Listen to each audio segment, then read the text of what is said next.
കൊല്ലം ജില്ലയിൽ അടുത്ത 2 ദിവസങ്ങളിൽ താപനില 39 ഡിഗ്രിയിലേക്ക് ഉയരുമെന്ന് കാലാവസ്ഥാ വകുപ്പ്.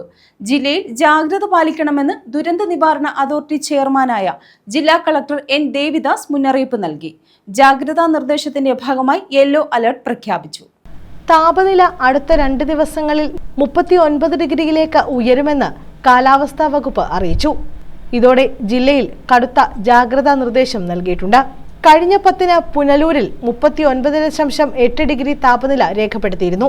ഇതോടെ ചൂടേറിയതും അസ്വസ്ഥത നിറഞ്ഞതുമായ അന്തരീക്ഷ സ്ഥിതി തുടരാനാണ് സാധ്യത.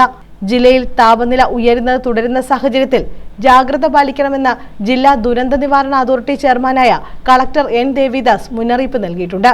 ജാഗ്രതാ നിർദ്ദേശവുമായി ജില്ലയിൽ മഞ്ഞ അലർട്ടും പ്രഖ്യാപിച്ചു. പകൽ 11 മുതൽ 3 വരെയുള്ള സമയത്ത് നേരിട്ട് ശരീരത്തിൽ കൂടുതൽ സമയം തുടർച്ചയായി സൂര്യപ്രകാശം ഏൽക്കുന്നത് ഒഴിവാക്കണം. കെട്ടിട റോഡ് നിർമ്മാണങ്ങളിൽ ഏർപ്പെട്ടിരിക്കുന്ന തൊഴിലാളികൾ, കർഷക തൊഴിലാളികൾ, വഴിയോര കച്ചവടക്കാർ, തൊഴിലുറപ്പ് തൊഴിലാളികൾ, traffic police, postman, lineman, online ഭക്ഷണ വിതരണക്കാർ, ഇ-കൊമേഴ്സ്, പാർസൽ വിതരണക്കാർ, കളക്ഷൻ ഏജന്റുമാർ, സെയിൽസ്, മാർക്കറ്റിംഗ് എക്സിക്യൂട്ടീവ് തുടങ്ങി പുറം ജോലികളിൽ ഏർപ്പെടുന്നവരാണ് കൂടുതൽ ശ്രദ്ധിക്കേണ്ടത്. വേനൽക്കാലത്ത് തൊഴിലാളികളുടെ സമയക്രമം പുനഃക്രമീകരിച്ചെങ്കിലും തൊഴിൽ സമയം മിക്കവർക്കും മാറ്റമില്ലാതെ തുടരുകയാണ്.